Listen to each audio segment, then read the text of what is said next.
We have new information tonight concerning that story we broke last night about security concerns near major U.S. installations. One incident involving some of the nation's most elite warriors remains perplexing.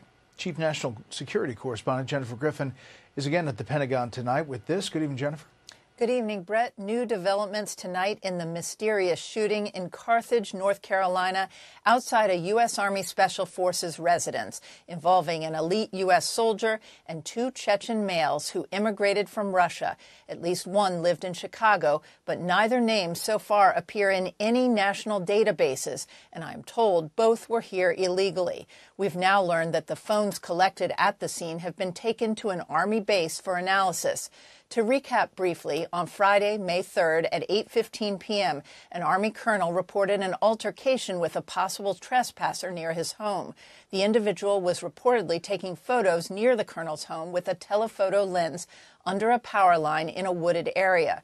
A fight ensued, shots were fired, and the alleged trespasser died. Quote, upon arrival, deputies discovered the body of 35-year-old Ramzan Daryaev from Chicago, Illinois, who appeared to have sustained gunshot wounds. Daryaev was reported to have been working as a subcontractor for Utilities One, a company based in New Jersey, at the time of his death. Investigators are still working to verify his employment status. At the time of the incident, Daryaev was not in possession of any utility equipment, utility clothing, or identification. We have attempted to reach out to Daryaev's family, who set up a Change.org petition for the new Russian immigrant, who they say was shot despite seeking a new life in America. Fox News has reached out repeatedly to Utilities One, a foreign-registered New Jersey-based company founded in 2016 by a young CEO from Moldova, who founded the firm 3 years after moving to the U.S. and working as a dishwasher and selling ice in Alaska. The company was incorporated on December 20th, 2023, and according to its website, provides, quote, infrastructure solutions for telecommunications providers, electric and gas utilities, wireless carriers, and the technology deployment sector. The company's vice president of fulfillment and infrastructure is from Russia as well. Again, Brett, we have reached out to Utilities One repeatedly today by phone and email to confirm Daryaev's employment and to get a statement about his death. All calls go directly to voicemail, and our emails have gone unanswered. The Moore County Sheriff's Office in North Carolina also tells us they have not been able to make contact with Utilities One. Brett? Yeah, it's a bizarre story, and there is concern, especially from those families down there, those Special Operations Forces. Jen, it does come as we are hearing about an uptick in what appear to be probing incidents or surveillance at U.S. military bases across the country.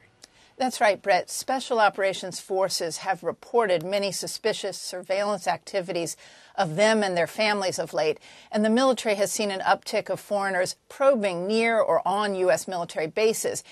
Earlier today, the head of U.S. Fleet Forces, the Navy's Fleet Forces, told Bill Hemmer that his name is Admiral Daryl Caudle of U.S. Fleet Forces Command. He said, this thing of our military base is getting penetrated by foreign nationals. It's happening more and more. You know, this is something we have probably happen 2 or 3 times a week. I understand we have his bites. Let's hear from him himself. Our military base is getting penetrated by foreign nationals. It's happening more and more. You know, this is something we see probably 2 or 3 times a week, where we're stopping these folks at the gate. Typically, we get NCIS involved with those, and we get biometrics when possible. But yes, there's been an uptick in that. Brett, we will keep reporting on the case in Carthage, North Carolina, about what this mysterious case, which, again, has many in the special operations community very spooked. Brett? Yeah. Jennifer Griffin, live at the Pentagon. Jennifer.